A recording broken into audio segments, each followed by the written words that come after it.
ಇದು ರಸ್ತೆನಾ ಅಥವಾ ಕೆಸರಿನ ಗದ್ದೆಯ?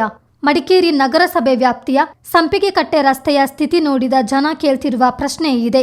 ಮಡಿಕೇರಿ ನಗರಸಭೆಯ ಅಭಿವೃದ್ಧಿ ಹೇಗಿದೆ ಎಂದು ತಿಳಿಯಬೇಕಾದ್ರೆ ಇಲ್ಲಿಗೊಮ್ಮೆ ಭೇಟಿ ನೀಡಿ. ಪ್ರತಿ ವರ್ಷ ಕೋಟಿ ಕೋಟಿ ತೆರಿಗೆ ಸಂಗ್ರಹಿಸುವ ನಗರಸಭೆಗೆ ಈ ರಸ್ತೆ ಮಾತ್ರ ಶಾಶ್ವತ ಸಮಸ್ಯೆಯಾಗಿ ಉಳಿದಿದೆ. ಮಳೆ ಬಂದ್ರೆ ಸಾಕು, ರಸ್ತೆ ಸಂಪೂರ್ಣ ಕೆಸರಿನ ಕೆರೆಯಾಗಿ ಬದಲಾಗುತ್ತದೆ. ಅಧಿಕಾರಿಗಳ ತಾತ್ಕಾಲಿಕ ದುರಸ್ತಿ ಕಾಮಗಾರಿಯೇ ಈಗ ಸಾರ್ವಜನಿಕರ ಆಕ್ರೋಶಕ್ಕೆ ಕಾರಣವಾಗಿದೆ. ಮಡಿಕೇರಿ ನಗರಸಭೆ ವ್ಯಾಪ್ತಿಯ ಸಂಪಿಗೆಕಟ್ಟೆ ರಸ್ತೆ ವರ್ಷದಿಂದ ವರ್ಷಕ್ಕೆ ಅದೇ ದುಸ್ಥಿತಿಯಲ್ಲಿದೆ. ಬೇಸಿಗೆಯಲ್ಲಿ ಗುಂಡಿಗಳಿಂದ ನರಳುವ ಈ ರಸ್ತೆ ಮಳೆಗಾಲದಲ್ಲಿ ಕೆಸರಿನ ಗದ್ದೆಯಾಗಿ ಬದಲಾಗುತ್ತೆ. ರಸ್ತೆ ಎಲ್ಲಿದೆ, ಗುಂಡಿ ಎಲ್ಲಿದೆ ಎನ್ನುವುದೇ ವಾಹನ ಸವಾರರಿಗೆ ಗೊತ್ತಾಗದ ಪರಿಸ್ಥಿತಿ ನಿರ್ಮಾಣವಾಗಿದೆ. ಹಗಲಿನಲ್ಲೇ ಸವಾಲಾಗುವ ಈ ರಸ್ತೆ ರಾತ್ರಿ ಸವಾರರ ಜೀವಕ್ಕೆ ಉರುಳಾಗುವಂತಿದೆ. ನೀರಿನಲ್ಲಿ ಮುಳುಗಿರುವ ಗುಂಡಿಗಳು ಕಾಣದೆ ಹಲವಾರು ಮಂದಿ ರಾತ್ರಿ ಸಮಯದಲ್ಲಿ ಬಿದ್ದು ಗಾಯ ಮಾಡಿಕೊಂಡಿರುವ ಉದಾಹರಣೆ ಇದೆ. ಸೋಮವಾರಪೇಟೆ ಭಾಗದಿಂದ ಮಡಿಕೇರಿ ನಗರ ಪ್ರವೇಶಿಸುವ ಬಹುತೇಕ ವಾಹನಗಳು ಇದೇ ರಸ್ತೆಯನ್ನು ಅವಲಂಬಿಸಿವೆ. ಅಬಿಫಾಲ್ಸ್, ಮಾಂದಲಪಟ್ಟಿ, ಆರ್ಟಿಒ ಕಚೇರಿ ಸೇರಿದಂತೆ ಪ್ರಮುಖ ಸ್ಥಳಗಳಿಗೆ ಸಂಪರ್ಕ ಕಲ್ಪಿಸುವ ರಸ್ತೆ ಇದಾಗಿದ್ದರೂ ಅದರ ಸ್ಥಿತಿ ಮಾತ್ರ ಯಾರಿಗೂ ಬೇಡವಾದ ರಸ್ತೆಯಂತಿದೆ. ಸುಮಾರು ವರ್ಷ ಆಯ್ತು, 10 ವರ್ಷ ಆಯ್ತು ಇದು ರೋಡ್ ಹಿಂಗೇನೆ ಗುಂಡಿ ಬೀಳೋದು. ಎಲ್ಲ ಗೌರ್ಮೆಂಟ್ ಬಂದು ನೋಡಾಯಿತು. RTO office, club Mahindra, Taj resort ಅಲ್ಲಿ ಇದೇ ರೋಡ್ ಹೋಗೋದು. ಸುಮಾರು ಮಕ್ಕಳು ಇಲ್ಲಿ ಬಿದ್ದೋಗಿದ್ದಾರೆ ಮಳೆ ಬರಾಗ. ನಾವು ಅವ್ರನ್ನ ಮೊಬೈಲ್ ಕೆಳಗೆ ಬಿದ್ದೋಗಿ ನಾವೇ ತೆಗೆದುಕೊಡೋದು, ಕೈಕಲ್ ಮುರಿದೋಗಿದೆ, ನಾವು ಹಾಸ್ಪಿಟಲ್ ಕರ್ಸೋದು ಅವ್ರನ್ನ. ಸುಮಾರು ಕಡೆ ಆ್ಯಕ್ಷನ್ ಐತೆ. ನಮ್ಮ ಶಾಪ್ ಕಣ್ಣು ಮುಂದೆ ನೋಡ್ತಾ ಇರ್ತೀವಿ ನಾವು.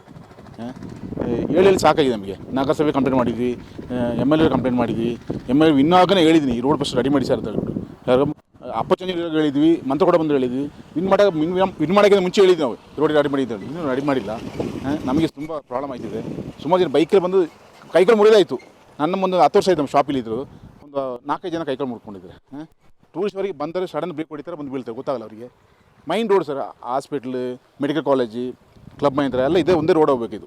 ಇನ್ನು ಇದ್ರಲ್ಲಿ ರೆಡಿ ಮಾಡಿ ಕಾಣ್ತಾ ಇಲ್ಲ. ಒಂದು ದಯವಿಟ್ಟು ನೋಡಿ ಮಾಡಿಸ್ಕೊಡಿ ಒಂದು. ಇತ್ತೀಚೆಗೆ ಕಲ್ಲು ಮತ್ತು ಇಟ್ಟಿಗೆಗಳಿಂದ ರಸ್ತೆಯ ಗುಂಡಿ ಮುಚ್ಚಲಾಗಿತ್ತು. ಕೆಲವೇ ದಿನಗಳಲ್ಲಿ ಮಳೆ ಬಂದು ರಸ್ತೆ ಸಂಪೂರ್ಣ ಕೆಸರಿನ ಕೆರೆಯಾಗಿ ಮಾರ್ಪಟ್ಟಿದೆ.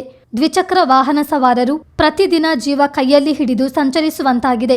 ಆಶ್ಚರ್ಯದ ಸಂಗತಿ ಎಂದರೆ ಈ ರಸ್ತೆಯ ಬಗ್ಗೆ ಅನೇಕ ಬಾರಿ ಸುದ್ದಿ ಪ್ರಸಾರವಾಗಿದ್ದರೂ ರಸ್ತೆ ಸರಿಪಡಿಸುವಂತೆ ಸಾರ್ವಜನಿಕರು ನಗರಸಭೆಗೆ ಒತ್ತಡ ಹೇರಿದ್ದರೂ ಸಂಬಂಧಪಟ್ಟವರ ನಿರ್ಲಕ್ಷ್ಯ ಎದ್ದು ಕಾಣ್ತಿದೆ. ಶಾಶ್ವತ ಕಾಮಗಾರಿಯ ಬದಲು ಪ್ರತಿ ಬಾರಿ ತಾತ್ಕಾಲಿಕ ಪ್ಯಾಚ್ ವರ್ಕ್ ಮಾಡಿ ಕೈ ತೊಳೆದುಕೊಳ್ತಾರೆ. ಸಂಪೂರ್ಣ ಕಿತ್ತು ಬಂದಿರುವ ಈ ರಸ್ತೆಯಲ್ಲಿ ಸಂಚಾರ ಅಸಾಧ್ಯವಾಗಿದೆ. ಮತ್ತೊಂದರಿಂದ ಮಡಿಕೇರಿ ಬರಬೇಕಾದ್ರೆ ರೋಡು ಯಾವುದು ಸರಿ ಇಲ್ಲ. ಎಲ್ಲ ರೋಡು ಎಲ್ಲ ಹೋಗಿದೆ. ಸಂಪಿಗೆಕಟ್ಟೆಯಿಂದ ಮುಂದೆ ಬರೋತ್ತಿಗೆ ಎಲ್ಲ ರಾಂಗ್ ಸೈಡಲ್ಲಿ ಬರ್ತದೆ. ಆಟೋದವರಿಗೆ ಓಡಿಸೋಕ್ಕೆ ಆಗೋದಿಲ್ಲ. ಆಟೋ ಜೀಪ್ ಯಾವುದು ಬರೋಕ್ಕಾಗೋದಿಲ್ಲ. ಎಲ್ಲ ರಾಂಗ್ ಸೈಡಲ್ಲಿ ಬರ್ತಾ ಇದ್ದಾರೆ. ಅದೊಂದು ರೋಡೊಂದು ಸರಿ ಮಾಡಿ ಕೊಡಬೇಕು ಅಂತೇಳಿ ಕೇಳ್ಕೊಳ್ತಾ ಇದ್ದೀವಿ. ಎಲ್ಲರೂ ವೆಹಿಕಲ್ ಅಂದರೆ ಎಲ್ಲ ರಾಂಗ್ ಸೈಡಲ್ಲೇ ಬರ್ತಾರೆ. ಒಂದು ಗುಂಡಿ ತಪ್ಪಿಸೋಕ್ಕೆ ರಾಂಗ್ ಸೈಡಲ್ಲಿ ಬರುತ್ತೆ. ಏನಾದರೂ ಹೆಚ್ಚು ಕಮ್ಮಿ ಆದರೂ ಅಂದರೆ ಅದು ಸರ್ಕಾರನೇ ತಗೋಬೇಕಾಗುತ್ತೆ. ಅದು ಎಲ್ಲ ಒಂದು ಗುಂಡಿ ತಪ್ಪಿಸೋಕ್ಕೆ ರಾಂಗ್ ಸೈಡಲ್ಲಿ ಬರ್ತಾರೆ ಎಲ್ಲರೂ.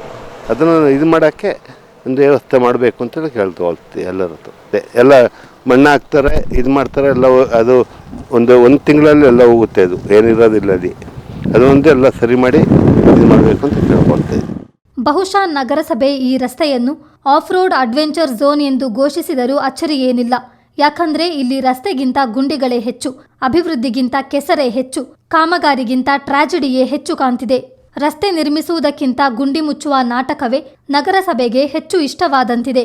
ಕಳಪೆ ಕಾಮಗಾರಿಯಿಂದ ಸಾರ್ವಜನಿಕರ ಜೀವದ ಜೊತೆ ಚೆಲ್ಲಾಟ ಆಡ್ತಿರುವವರಿಗೆ ಜನರ ಆಕ್ರೋಶವೇ ಉತ್ತರ ನೀಡಲಿದೆ. ಜನರು ತೆರಿಗೆ ಕಟ್ಟುವುದು ಅಭಿವೃದ್ಧಿಗಾಗಿ, ಆದರೆ ಅವರಿಗೆ ಸಿಕ್ತಿರುವುದು ಗುಂಡಿ, ಕೆಸರು ಮತ್ತು ಅಪಾಯದ ರಸ್ತೆ.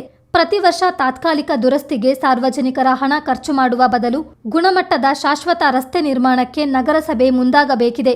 ಇನ್ನಾದರೂ ರಸ್ತೆ ಸರಿಪಡಿಸಿ, ಇಲ್ಲವಾದರೆ ಜನರ ಸಹನೆಯ ಕಟ್ಟೆ ಒಡೆಯುವ ದಿನ ದೂರವಿಲ್ಲ. ಚಿತ್ತಾರ ನ್ಯೂಸ್, ಮಡಿಕೇರಿ.